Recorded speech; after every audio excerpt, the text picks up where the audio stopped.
Hello students, welcome to Rhythm Classes. My name is Arvind Singh and today's our topic is Class 9 Science Chapter 3 Atoms and Molecules Episode 2. Students, today we will discuss about atom. तो student अब हम ये जानने की कोशिश करेंगे कि atom क्या है. What is an atom? Atom होता क्या है.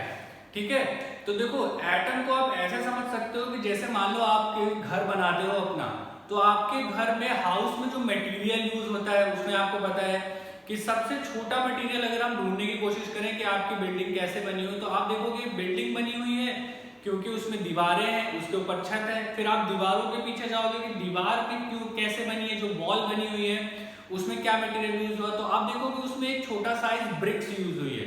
यानी आप ये कह सकते हो ब्रिक से बनी वॉल, वॉल से बना आपका रूम, बहुत सारे रूम जोड़ के आपका घर बन गया, यानी आपकी बिल्डिंग बन गई. यानी आप अगर ये कहो कि आपके बिल्डिंग की सबसे छोटी यूनिट क्या है, तो आप ये कह सकते हो कि ब्रिक्स जो होती हैं वो सबसे छोटी यूनिट होती है किसी भी घर को बनाने में.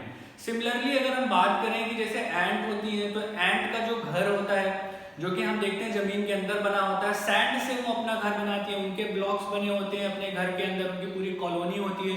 तो उनके लिए सबसे छोटा पार्टिकल क्या हो जाएगा, उनके लिए सबसे छोटा पार्टिकल है सैंड. यानी वो सैंड का यूज करके अपने घर को पूरी तरीके से बनाती है, छोटे छोटे सैंड के टुकड़े को जोड़ के वो अपनी एक बिल्डिंग का स्ट्रक्चर देती हैं. तो उसी प्रकार से स्टूडेंट हम ये कह सकते हैं कि एटम्स भी एक बहुत छोटी यूनिट है. किसी भी एलिमेंट की, किसी भी सब्सटेंस के सबसे छोटी यूनिट में अगर हम जाएं तो उसको हम कह सकते हैं एटम. यानी एटम ऐसी चीज होती है जिनसे छोटे छोटे बहुत सारे एटम्स मिलके वो सब्सटेंस बनाते हैं.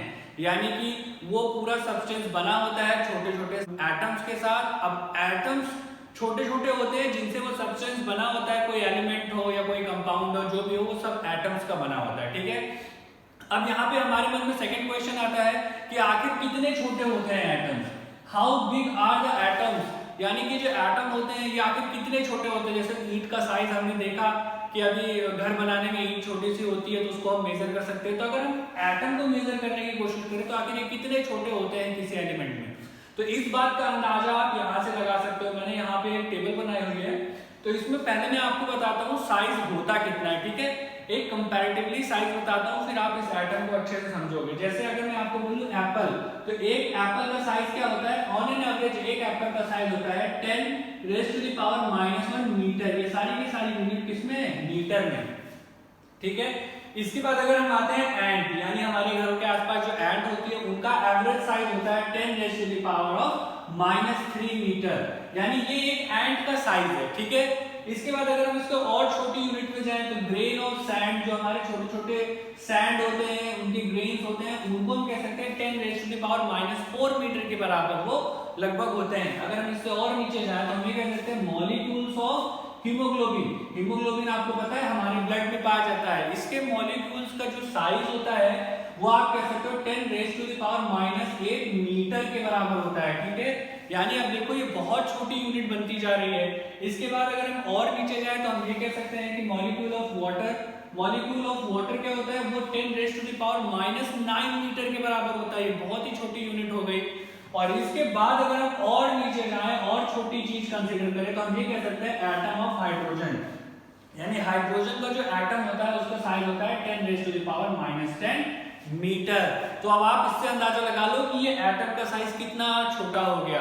ठीक है, बेसिकली मैं आपको बता दूं, बेसिकली हम लोग इसको मेजर करते हैं नैनोमीटर में. यानी कि हमारे पास कोई भी एटम को मेजर करने के लिए हम उसकी रेडियस को जो मेजर करते हैं वो करते हैं नैनोमीटर में. ठीक है, और एक नैनोमीटर कितना बड़ा होता है आप इस बात से अंदाजा लगा लो, ये होता है 10⁻⁹ मीटर के बराबर होता है. यानी अगर इसको हम लिखें 1 नैनोमीटर और अगर इसको पॉइंट में लिखें तो ये कुछ ऐसा होगा 0.000000001 मीटर के बराबर. इतने पॉइंट में इतना छोटा मीटर के बराबर होता है एक नैनोमीटर.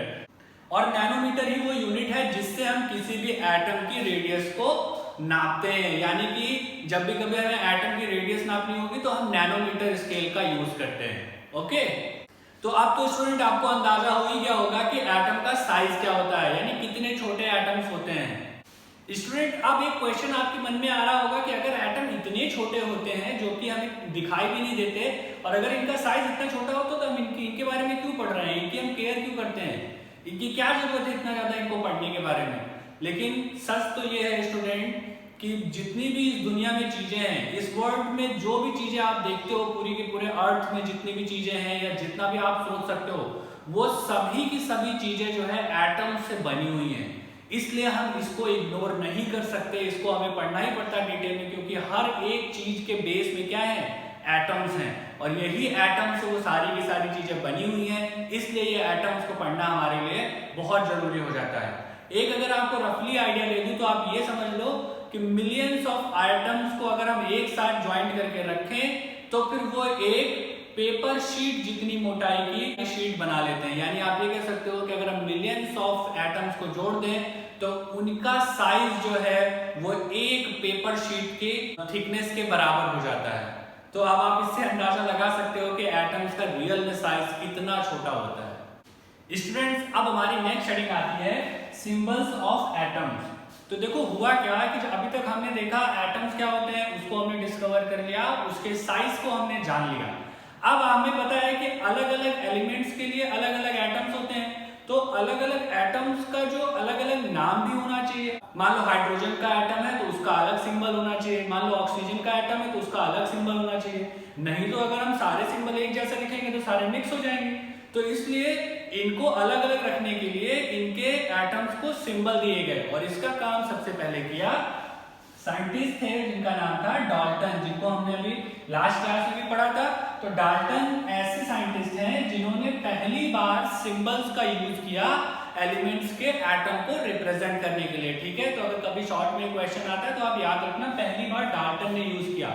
इन्होंने कैसे सिंबल बनाए, इन्होंने कुछ ऐसे सिंबल बनाए जैसे हाइड्रोजन का इन्होंने ये सिंबल दिया, इन्होंने ऑक्सीजन का ये सिंबल दिया, इन्होंने सिल्वर के लिए ऐसे सिंबल बनाया, गोल्ड के लिए ऐसे सिंबल बनाया, सल्फर के लिए ऐसे इन्होंने कई सिंबल दिए उस टाइम पे, जिससे इनको पता चल जाता था कि हम कौन से एलिमेंट के एटम को ले रहे हैं, वो इस सिंबल्स का यूज करते थे। लेकिन स्टूडेंट इसके बाद ये ज्यादा दिन तक चला नहीं। उसके बाद एक साइंटिस्ट हुए जिनका नाम था ब्रजीलियस ने क्या कहा, ब्रजीलियस ने कहा ऐसे सिंबल रखने में बहुत प्रॉब्लम हो रही थी। तो इन्होंने क्या कहा, इन्होंने कहा कि जो भी एलिमेंट हम फाउंड करते हैं उसके पहले या दूसरे लेटर के साथ, उसके दो लेटर्स के साथ हम जो है उसका नाम दे देंगे। तो उससे क्या होगा, उससे हमें थोड़ी आसानी हो जाएगी। यानी कि वो जो भी एलिमेंट फाउंड होगा उसका जो भी नाम होगा उसके लेटर्स का यूज करके शॉर्ट फॉर्म में लिख देंगे। तो इससे क्या होगा, इससे थोड़े आसानी से हम इनके सिंबल्स को ड्रॉ भी कर पाएंगे और आसानी से उनको अपनी इक्वेशन में दिखा भी पाएंगे। तो ठीक है, तो याद रखना ब्रजीलियस ने इस चीज को प्रपोज किया। इसके बाद से सिंबल्स बदल गए। आजकल जो हम सिंबल्स देखते हैं वो कुछ अलग हो गए हैं। अब आजकल हम ऐसे सिंबल्स को यूज नहीं करते जो पुराने थे। ठीक है, तो यानी अब हम जैसे हाइड्रोजन का सिंबल होता है तो हम कैसे यूज करते हैं, जैसे हमने लिख दिया H, ऑक्सीजन को हमने O लिख दिया, तो हम ऐसे यूज करते हैं। ठीक है, तो कहने का मतलब है ये दिया था ब्रजीलियस ने। तो ठीक है स्टूडेंट्स, अब हम एलिमेंट्स के सिंबल को रखना सीख गए थे, लेकिन प्रॉब्लम अब ये हो रही थी कि हम एलिमेंट्स का नाम कैसे डिसाइड करें। यानी कि होता ये था उस टाइम पे कि जैसे कोई एलिमेंट हमें मिला तो उसका नाम कैसे रखते थे। फॉर एग्जांपल आप ऐसे कह सकते हो, कई बार तो उसको प्लेस के नाम पे रख देते थे, जैसे वो एलिमेंट कहाँ मिला। फॉर एग्जांपल आप कह सकते हो साइप्रस एक प्लेस है और वहां पे एक एलिमेंट मिला तो इन्होंने उसका नाम रख दिया कॉपर। ठीक है, कई बार ऐसा होता था कलर के बेस पर रख देते थे नाम, जैसे एक एलिमेंट इन्हें गोल्ड मिला जो कि येलो कलर था तो कलर की वजह से इन्होंने इसका नाम रख दिया गोल्ड। गोल्ड का मतलब होता है येलो। तो यानी पहले के समय में होता क्या था कि जहां पे कोई चीज मिली प्लेस पे, कलर पे, उसके हिसाब से उस एलिमेंट का नाम रख देते थे और उसी नाम के अकॉर्डिंग उसका सिंबल आता था। तो इससे बहुत ज्यादा प्रॉब्लम्स क्रिएट होने लगी, अलग अलग जगहों पे अलग अलग चीजें ढूंढी जा रही थी। तो पूरे वर्ल्ड में इस चीज की प्रॉब्लम होने लगी कि कहीं ऐसा ना हो जाए कि एक ही एलिमेंट का दो जगह नाम हो जाए, दो अलग अलग साइंटिस्ट अलग अलग नाम रख दे। इसलिए ये कंफ्यूजन ना हो, इसके लिए एक संस्था बनाई गई जिसको बोला गया IUPAC। ये कैसी संस्था थी, ये एक ऐसी ऑर्गेनाइजेशन थी जिसको इसका फुल फॉर्म कह सकते हैं international union of pure and applied chemistry. यानी ये एक ऐसी संस्था थी जो क्या करती थी, जो सभी एलिमेंट्स को उनके नाम देती थी, उनका सिंबल डिसाइड करती थी। यानी कि ये सारा काम, जो नाम देने का, सिंबल डिसाइड करने का, ये सारा काम फिर IUPAC एक संस्था है वो करने लगी। इससे क्या हुआ, इससे पूरे वर्ल्ड में कंफ्यूजन खत्म हो गया। लोग अपने एलिमेंट को ढूंढते थे और इस संस्था के पास ले जाते थे। संस्था उसको अच्छे तरीके से एनालाइज करके उसका नाम देती थी और उसका सिंबल डिसाइड करती थी। इससे सारी प्रॉब्लम्स खत्म हो गई। स्टूडेंट्स, अब हम जानने की कोशिश करेंगे कि IUPAC ने फाइनली कैसे एलिमेंट्स को उसके सिंबल्स दिए। ठीक है, तो उसके कुछ एग्जाम्पल मैंने लिए हैं, आप इससे इनके पैटर्न को लगभग समझ जाओगे। ठीक है, जैसे सबसे पहला एग्जांपल आप ये कह लो कि कुछ तो उन्होंने ऐसे दिए, जैसे जो भी नाम होता था एलिमेंट का, तो उसके पहले लेटर या दूसरे लेटर को यूज करके वो नाम दे देते थे। एक चीज यहाँ पे याद रखना, जब भी कभी सेकंड लेटर यूज करते हैं तो वो हमेशा लोअर केस में होता है, यानी वो स्मॉल लेटर्स में होगा। यानी अगर फर्स्ट लेटर आप यूज करोगे तो फिर वो कैपिटल में होगा, लेकिन सेकंड लेटर जो होगा वो आपका स्मॉल में होगा। ठीक है, अब जैसे इन्होंने क्या किया, इन्होंने जैसे हाइड्रोजन का, इनको एलिमेंट का सिंबल देना था, तो इन्होंने सिंपली इसको क्या बोल दिया, H, क्योंकि यहाँ पे एक ही सिंबल का यूज किया, इन्होंने बोल दिया H, ये हाइड्रोजन हो गया। कोबाल्ट के केस में इन्होंने क्या किया, कोबाल्ट के केस में इन्होंने कर दिया CO। CO कैसे, इन्होंने 2 लेटर्स ले लिए, एक तो C और दूसरा O। ठीक है, एल्युमिनियम के केस में इन्होंने क्या किया, एल्युमिनियम में इन्होंने ले लिया Al, यानी इसको लिख दिया Al। अब एक चीज यहाँ पे नोटिस करना, आप कभी भी एल्युमिनियम को Al ऐसे नहीं लिख सकते।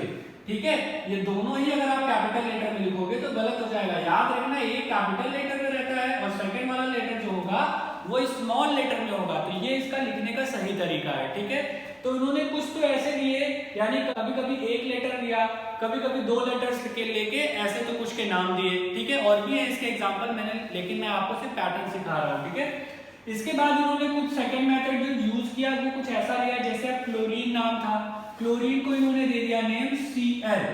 अब Cl दे दिया, अब आप देखोगे पहला लेटर C है, दूसरा L तो है नहीं, लेकिन पहला लेटर इन्होंने लिया और उसके बाद इस पूरे वर्ड में से बीच में से कोई एक लेटर और चूज कर लिया, तो इन्होंने बना दिया Cl। सेम पैटर्न आप जिंक के साथ है, जिंक को आप देखोगे तो इसको हम लिखते हैं, इसका सिंबल Zn। Zn यानी पहला लेटर तो लिया, उसके बाद इस पूरे वर्ड में से एक और लेटर ले लिया N, तो ये बन गया Zn। तो ये भी कुछ एलिमेंट्स के लिए उन्होंने ये रूल भी लगाया। ठीक है, इसके बाद जो उन्होंने और अगला रूल लगाया वो क्या था, वो ऐसा था कि कुछ ऐसे एलिमेंट्स थे जिनका इन्होंने लैटिन, ग्रीक या फिर जर्मन नेम से इनके सिंबल को उठाया है। अब जैसे फॉर एग्जांपल आप कह लो आयरन है, आयरन का जो सिंबल है ना, आप देखोगे वो है Fe। अब Fe और आयरन का कोई लेना देना नहीं है, आप इसके अगर लेटर्स इसमें ढूंढोगे तो नहीं मिलेंगे, लेकिन आप अगर इसके लैटिन वर्ड में जाओगे तो आयरन का लैटिन वर्ड होता है फेरम, और फेरम के लेटर से Fe निकला हुआ है। ठीक है, तो इस प्रकार से इन्होंने अदर लैंग्वेज के भी कुछ वर्ड को यूज किया जहां से निकाला। जैसे सोडियम का है, सोडियम का एक नाम होता है नाइट्रियम, यहां से बना है सोडियम का सिंबल जो कि होता है Na।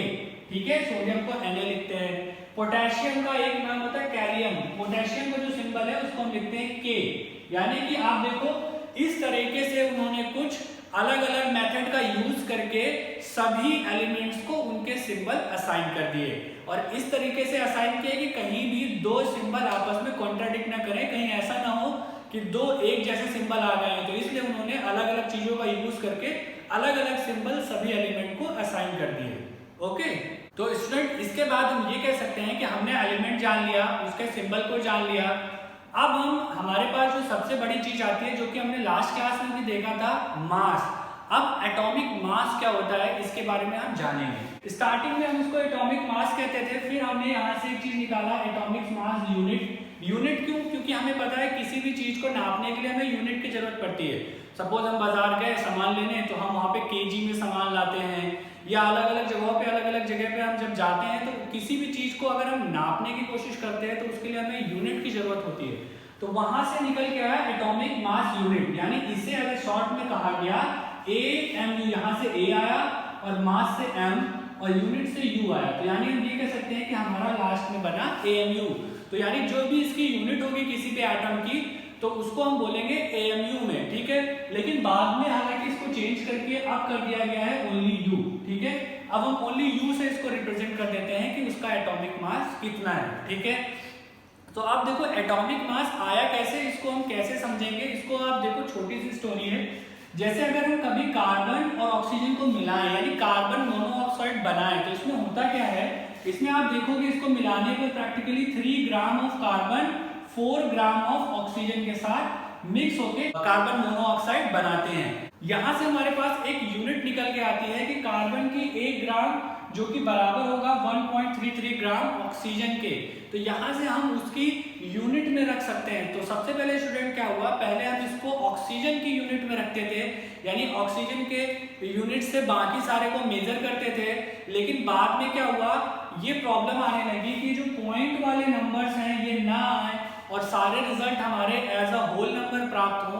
इसलिए हमने क्या किया, लास्ट में हमने कार्बन को ले लिया और कार्बन के हमने कर दिए 12 पीसेस, यानी यहां से हमने इसके 12 पीसेस कर दिए और इन 12 पीसेस में से एक पीस को हमने कहा कि 1 AMU, यानी 1 AMU, जिसको अगर हम अभी शॉर्ट में बोले तो 1U भी बोल सकते हैं। तो यहां से एक एटॉमिक मास यूनिट निकल के आया और ये एक एटॉमिक मास यूनिट जब हम इससे रिप्रेजेंट करने लगे तो हमें दिखा ये कि अब हमारे किसी भी नंबर में फ्रैक्शन नहीं बन रहा था। यानी अगर हम यहां से कहें तो हम ये कह सकते हैं कि एक हाइड्रोजन का जो एटॉमिक मास होता है वो कार्बन के मास की तुलना में बहुत हल्का होता है। लेकिन कार्बन के अगर हम 12 पीसेस कर दे तो 12 में से एक पीस के बराबर हाइड्रोजन का मास हो जाएगा। यानी हम यहाँ से फाइनली ये कह सकते हैं कि कार्बन का 1, यानी कार्बन के 1/12 पीसेस करने से एक पीस जो निकला है वो हाइड्रोजन के मास के बराबर हो जाता है। और इससे हम सारे सिंबल को आसानी से कैलकुलेट कर सकते हैं। याद रखने वाली बात सिर्फ इतनी है कि याद रखना ये कार्बन एलिमेंट है जिसके हमने 12 पीसेस पहले करे और फिर उसके एक पीस को हमने यूनिट बना लिया और उसी से हम सारे के सारे एलिमेंट्स को चेक करते हैं, यानी वो कितने AMU का है। ओके स्टूडेंट, इसके बाद हमारी जो नेक्स्ट हेडिंग आती है वो आती है how do atom exist. Atom exist कैसे करता है हमारे इस नेचर में। तो देखो, सबसे पहले इसको आप ये समझ लो कि एटम्स ज्यादातर एलिमेंट्स के इंडिपेंडेंटली एग्जिस्ट नहीं करते हैं, यानी वो इंडिपेंडेंटली एग्जिस्ट नहीं कर पाते हैं। और इससे होता क्या है कि या तो वो मॉलिक्यूल्स के फॉर्म में होते हैं या फिर आयंस के फॉर्म में होते हैं। तो वो इंडिपेंडेंटली एग्जिस्ट ना करके मॉलिक्यूल्स या आयंस बना लेते हैं। अब आपके मन में क्वेश्चन आ रहा होगा ये मॉलिक्यूल्स क्या है। तो मॉलिक्यूल्स के बारे में हम नेक्स्ट क्लास में जानेंगे। उसके लिए आप नेक्स्ट एपिसोड का इंतजार करो, उसमें हम जानेंगे मॉलिक्यूल्स क्या होते हैं। Okay students, in this episode only this much, further we will continue in the next episode. But if you still have any confusion on this topic then feel free to tell us. Thank you. जय हिंद।